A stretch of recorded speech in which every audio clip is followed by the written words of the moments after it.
OLP, le gouvernement ukrainien tente de réparer les infrastructures d'électricité, d'eau et de chauffage pour garder les gens au chaud avant l'hiver difficile qui s'annonce. Contexte où les infrastructures des grandes villes sont gravement endommagées par les attaques de missiles russes. Selon The Economist, après la dernière attaque russe du 31 octobre, environ 350 000 foyers de la capitale Kiev ont perdu l'électricité et 80% n'avaient plus d'eau, bien que les autorités aient jusqu'à présent rétabli progressivement deux systèmes, ce système essentiel. Le gouvernement de Kiev a dû recourir à des coupures de courant tournantes pour économiser de l'argent. L'Ukraine informe également les citoyens qui ont été évacués du pays de continuer à rester dans leur lieu de séjour et de ne pas retourner en Ukraine l'hiver prochain en raison du manque d'électricité et de chauffage dans le pays.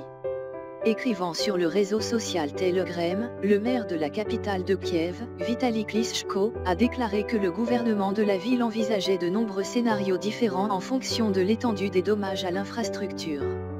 Le pire des cas en ce moment concerne les endroits où il n'y a pas d'électricité, pas d'eau et pas de chauffage. Dans cette situation, nous avons préparé plus de 1000 points de chauffage public dans toute la ville, a annoncé Klitschko. Ces points de chauffage seront équipés d'un groupe électrogène et alimentés en eau. Monsieur Klitschko a appelé les alliés de l'Ukraine à donner d'urgence des couvertures, des vêtements chauds et des générateurs pour aider les habitants du pays à faire face à l'hiver rigoureux, car l'électricité sera souvent coupée.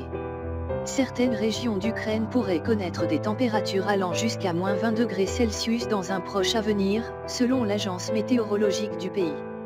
Le gouvernement de Kiev a préparé plus de 1000 points de chauffage public dans toute la capitale. Le directeur de l'Organisation mondiale de la santé, OMS, pour l'Europe, Kluge, a récemment prévenu que l'hiver qui s'annonce sera rigoureux pour le peuple ukrainien. Il a déclaré que le risque des personnes souffrant d'hypothermie, de pneumonie, d'accident vasculaire cérébral, est susceptible d'augmenter, en particulier pour celles qui doivent vivre dans des abris temporaires sans chauffage ni électricité. Surmonter cet hiver devient une question de vie ou de mort pour de nombreux Ukrainiens. S'adressant à The Guardian, Natalia, 60 ans, caissière dans un magasin d'eau à Kiev, a déclaré que tout le monde se rend compte maintenant que la situation est très instable maintenant et doit s'approvisionner en produits de première nécessité autant que possible. Récemment, de plus en plus de gens sont venus dans sa boutique. Le 10 octobre, les clients ont dû attendre dans de longues files d'attente ici. En une seule journée, nous avons vendu autant d'eau que la semaine précédente, a déclaré Natalia. Outre les civils, les soldats ukrainiens sont également des clients réguliers. Ils viennent généralement 1 ou 2 fois par mois. Nous leur accordons une réduction et ils prennent beaucoup, a déclaré Natalia. Madame Olre, 36 ans, professeure d'université, a également déclaré que la situation est très difficile à Kiev. Nous n'avons ni électricité, ni eau, ni même le chauffage.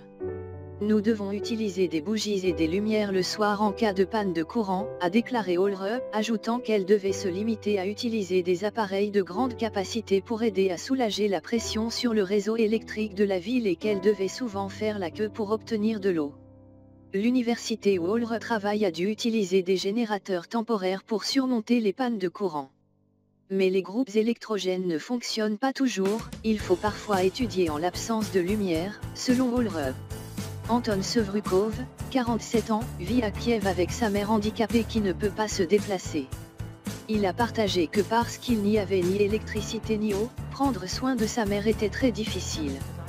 Dans l'obscurité de son appartement exigu et moisi, la mère de Sevrukov était assise sur le canapé, recouvert de couvertures, à côté de plusieurs assiettes de nourriture avariée. Monsieur Sevrukov a déclaré avoir demandé à un ami de la province de Kharkiv de courir et d'acheter un radiateur électrique à utiliser si l'électricité était rétablie, dans l'espoir que l'électricité serait bientôt disponible pour survivre à l'hiver. La vie des habitants de Kiev tels que Natalia, Olre ou la mère et le fils de Sevrukov a été fortement affectée par les conséquences des raids entre la Russie et l'Ukraine.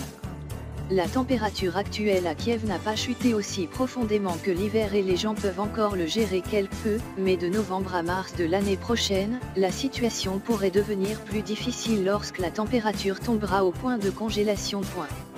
Les ministres des Affaires étrangères du G7 se sont réunis le 3 novembre pour discuter de la manière d'aider l'Ukraine pendant l'hiver face aux attaques russes sur le réseau électrique du pays. Les partenaires du G7 lanceront conjointement une aide hivernale à l'Ukraine, a déclaré la ministre allemande des Affaires étrangères Annalena Baerbock à l'ouverture de la réunion. Nous ne laisserons pas beaucoup de gens, personnes âgées, enfants, adolescents, familles, mourir de faim ou de froid au cours des prochains mois d'hiver à cause des tactiques brutales du président russe. Cela signifie non seulement qu'il n'y a pas d'éclairage électrique dans les écoles et les hôpitaux, mais aussi que les centrales électriques ne peuvent pas pomper l'eau, a déclaré le secrétaire d'État Baerbock. Elle a déclaré que l'Allemagne enverrait plus de 100 générateurs en Ukraine pour stabiliser le réseau électrique.